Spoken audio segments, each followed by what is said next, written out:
selaku calon guru penggerak angkatan 11. Kepadanya dipersilakan. Ini menarik ini ya. Baik, terima kasih. Salam Bapak Ibu Dewan Guru serta guru-gurunya yang saya hormati. Alhamdulillah pada siang hari ini kita semua masih diberikan nikmat Allah Subhanahu wa taala, baik nikmat sehat maupun nikmat Islam, sehingga pada siang hari ini kita bisa bermuajalah, bertemukan tanpa suatu hal yang apapun. Semoga kegiatan kita di siang hari ini mendapat ridho Allah Subhanahu wa taala dan bisa menjadikan ilmu yang manfaat bagi kita semua. Amin. Kedua kalinya semoga salam tetap terjaga pada Nabi Muhammad SAW yang telah mengajarkan kita dari jalan kegelapan menuju yang barang-barang yang diatur Islam. Untuk yang pertama saya mengucapkan terima kasih kepada Bapak Kepala Sekolah, Bapak Furozi yang telah memberikan support, yang telah memberikan dukungan kepada saya. Sebab tanpa support atau dukungan dari beliau, saya tidak mungkin bisa melaksanakan pendidikan guru penggerak tinggi. Untuk kedua, saya mengucapkan terima kasih kepada Bapak dan Ibu guru serta staf gabungan yang telah meluangkan waktunya untuk mengikuti acara saya ini. Semoga kebaikan Bapak Ibu dan guru dicatat dalam Allah Subhanahu wa taala seperti amalan yang soleh-solehan harapan. Amin. Baik, kemudian seperti pada siang hari ini saya akan menyampaikan budaya positif di SMK Mustaful Legang. Dan sebelum kita memulai diskusi, kita dulu karena sejak pagi Bapak Ibu banyak kegiatan, jadi kita ambil dulu agak lebih fresh lagi. Itu dia. Oke, Bapak Ibu begitu semuanya. Begitu semuanya. Begitu semuanya, kemudian menatap wajah masing-masing. Ada saya tak tahu apa. Baru sana deh Pak. Tapi baru tahu. Pak Zen, bekali Pak Zen. Nah.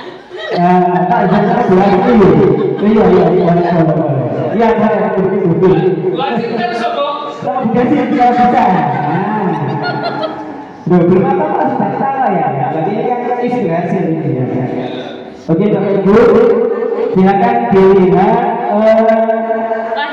wajah temannya masing-masing sambil tersenyum ya, sambil tersenyum, jangan dilihat tubuhnya ya, kalau dilihat wajahnya. Itu kok bapak yang belakang mau boleh sendiri, nggak apa-apa. Ayo kita mulai senyum selama 30 detik. Dah, masih 5 detik saja tersenyum. Oke, terima kasih sudah cukup Bapak Ibu, tangan untuk Bapak Ibu yang semuanya. Padahal masih 5 detik ya, tidak merasa bahagia, senyum. Baik, kembali lagi tadi adalah budaya positif. Apa yang Bapak Ibu ketahui tentang budaya positif? Ada yang sudah tahu? Oh iya, silakan. Iya.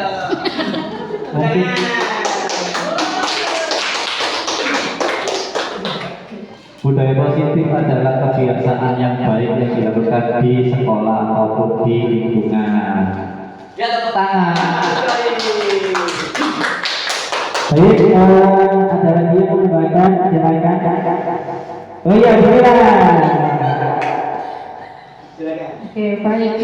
Budaya positif di sekolah seperti budaya senyum, sapa, salam itu kan masuk budaya positif nih. Dan itu sudah kita wajibkan diterapkan di SMK Miftahul Ulum Ilang. Mungkin kiat-kiatnya nanti bisa dibawakan oleh Bapak Fatih bagaimana budaya positif itu terus dilakukan di SMK Miftahul Ulum Ilang. Mungkin itu saja. Betul sekali. Kita akan dulu Bapak Ibu dan Oke, untuk selanjutnya seorang guru yang baik itu harus memiliki kemampuan dalam mewujudkan budaya positif di sekolah. Dan budaya positif itu dapat dijalankan dengan menerapkan konsep-konsep penting seperti yang ada di slide sini. Yang pertama yaitu disiplin positif, yang kedua motivasi perilaku manusia, yang ketiga dengan sekolah berkelas, yang keempat kebutuhan dasar manusia, yang kelima posisi kontrol restitusi, dan yang keenam adalah segitiga restitusi.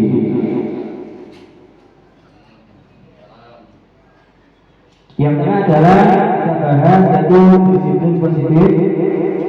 Monggo selanjutnya Pak. Disiplin positif adalah suatu penerapan disiplin yang mengajarkan anak bertanggung jawab dan menggunakan kesadaran diri berdasarkan nilai-nilai kebajikan. Nah, ini adalah untuk anak ketika di dalam kelas, di dalam sekolah. Nah, melalui tanggung jawab mereka. Karena apa? Untuk masa depannya mereka sendiri. Baik, yang kedua gambar kedua ini adalah gambar ketika suatu hari disiplin positif yang menunjukkan disiplin diri yang dapat mengontrol diri dan melakukan segala tindakan. Jadi ini adanya disiplin positif yang kita terapkan pada anak, maka anak itu akan dapat mengontrol diri. Ketika ada sholat duha atau kebiasaan pagi, apel pagi atau duha, itu pasti di dalam hatinya itu merasa malas, ada yang merasa bosan, setiap hari Pak duha terus, setiap hari kok apel terus. Nah, dengan adanya disiplin positif yang kita tanamkan kepada anak ini, anak bisa mengontrol dirinya sehingga bisa menghilangkan rasa malas dan rasa bosan seperti itu. Untuk yang ketiga, ini adalah pembiasaan mengaji atau tadarus ketika pondok Ramadan. Jadi dengan adanya disiplin positif yang kita tanamkan kepada anak itu membuat siswa memahami dan menyadari berdasarkan motivasi internal, bukan keadaan ujian ataupun urusan. Karena motivasi itu ada dua, yaitu internal dan eksternal.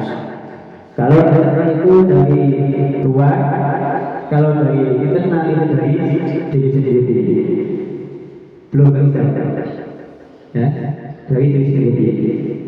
Lah, kebiasaan ngaji ini itu bisa berimbas kepada anak, bukan hanya mau melaksanakan ngaji atau tadarus Al-Quran di rumah saja, tapi juga diterapkan atau dilaksanakan dalam kehidupan sehari-hari. Dan ini adalah merupakan motivasi internal di dalam diri sendiri.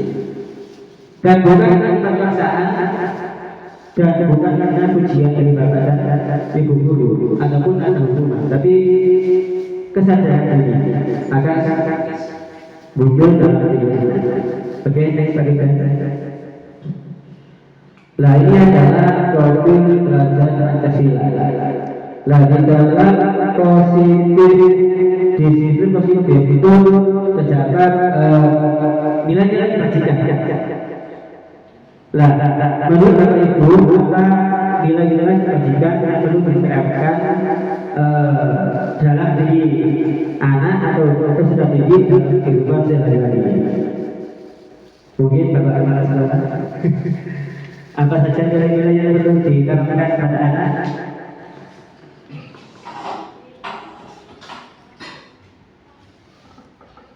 Itu apa? Nilai kebajikan.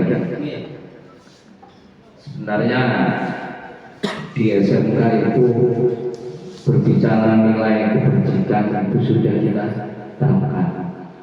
Tinggal salah satu adalah nilai kebajikan. Tiap pagi sebelum pelajaran dimulai, salah satu adalah sholat duha berjamaah, itu adalah nilai kebajikan. Itu yang karakter yang positif. Tinggal sekali lagi tinggal bagaimana bisa rasa kebersamaan itu kita bangun. Salah satu adalah dari kita sebagai guru-guru itu untuk bisa mendampingi anak yang maksimal. Nah, nilai kebajikan itu adalah salah satu kegiatan yang nyata. Yang kedua, kita berbicara dulu karena kita sebagai guru pendidik. Salah satu adalah guru adalah harus bisa menyisipkan doa pada anak-anaknya. Itu nilai kebajikan. Yang lebih penting lagi adalah ketika kita untuk mengajarkan anak-anak dengan ikhlas. Arti ikhlas itu luas. Ketika kita itu mengajar dengan ikhlas, salah satunya pasti anak itu mau paham. Dan anak itu juga sayang pada kita. Ikhlas dalam memberikan ilmu, tulus dalam bertindak, mendoakan anak, kita sisihkan mendoakan anak itu. Yang nyata, yang itu kegiatan anak, nilai kebersamaannya itu adalah awal sebelum masuk itu adalah sholat duha bersama. Itu adalah nilai kebajikan yang tidak ada tandingannya. Di dalamnya itu juga ada doa. Salah satu adalah mendoakan orang tuanya. Anak-anak didampingi untuk bisa mendoakan kedua orang tuanya. Yang kedua, ketika antara pagi dan sampai mau pulang, itu adalah anak-anak diajar yang sesuai. Yang terakhir ditutup dengan doa. Salah satunya adalah yang nyata berjamaah sholat zuhur, itu adalah penutupnya. Itu salah satu nilai-nilai karakter yang nyata yang berhubungan dengan rohani. Terima kasih. Karena untuk saya itu adalah menyisihkan doa untuk anak-anak. Karena apa? Karena pribadi diri saya sendiri ini kan ada sebagai guru ini lupa mendoakan siswa.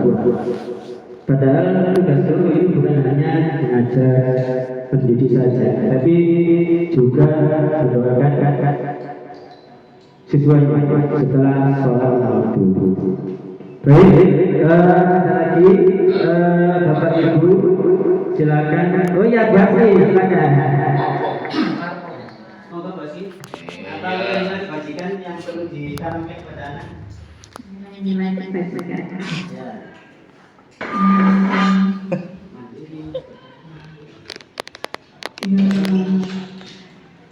Salat lima waktu.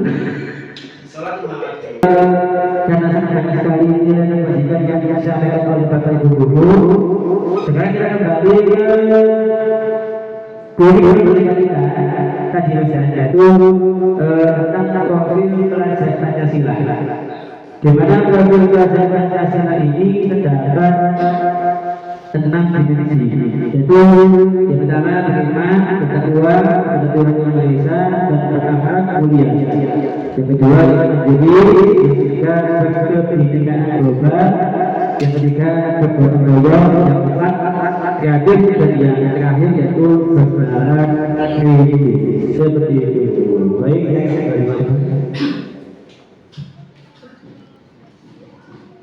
untuk berikutnya yaitu motivasi perilaku manusia. Baik bagi kalian yang berarti apa yang Bapak Ibu ketahui tentang motivasi, mungkin bisa dijelaskan. Monggo Bu Beka kita bersedia. Apa itu motivasi? Baik, terima kasih. Motivasi itu sendiri adalah memberikan semangat kepada siswa atau peserta didik agar lebih giat dalam belajar. Jadi motivasi itu biasanya memberikan support atau semangat. Terima kasih, terutama buat dia. Jadi motivasi itu adalah memberi semangat atau support atau memberi dorongan kepada siswa. Next slide. Ini yang saya sampaikan adalah terdapat 3 motivasi bagi manusia, yaitu ada 2, yaitu internal dan eksternal. Lalu penjabarannya yang pertama yaitu untuk menghindari ketidaknyamanan atau hubungan. Yang kedua untuk mendapatkan imbalan atau penghargaan dari yang lain. Dan yang ketiga menjadi orang yang mempertahankan dan menghargai diri sendiri dengan nilai yang berharga. Untuk poin yang kedua merupakan motivasi eksternal, ya, karena takut mendapatkan hukuman atau takut mendapatkan perilaku yang tidak diinginkan. Yang kedua, karena ada ujian atau penghargaan dari orang lain. Jadi siswa terkadang disiplin, datang pagi, pulang tepat waktu.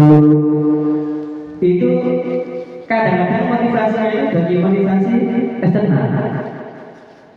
Entah takut dihukum, entah takut mendapat perilaku atau kelakuan yang tidak menyenangkan dari guru. Dan yang kedua, bisa jadi anak itu disiplin supaya mendapatkan ujian atau mendapatkan dari gurunya, seperti mendapatkan negara murid teladan. Dan yang kedua ini adalah motivasi internal dari diri sendiri. Ini yang jangan langka sekali ya Bapak Ibu ya. Jadi ada anak yang disiplin tanpa dia terhukum, tanpa ada imbalan atau ujian di gurunya. Nah ini adalah muncul dari diri sendiri. Bukan murid, bahkan gurunya sudah begitu ya Pak ya. Baik, next slide. Lalu kemudian selanjutnya adalah keyakinan sekolah atau keyakinan kelas. Nah, keyakinan sekolah atau keyakinan kelas ini berbeda dengan peraturan sekolah, Bapak Ibu. Ya.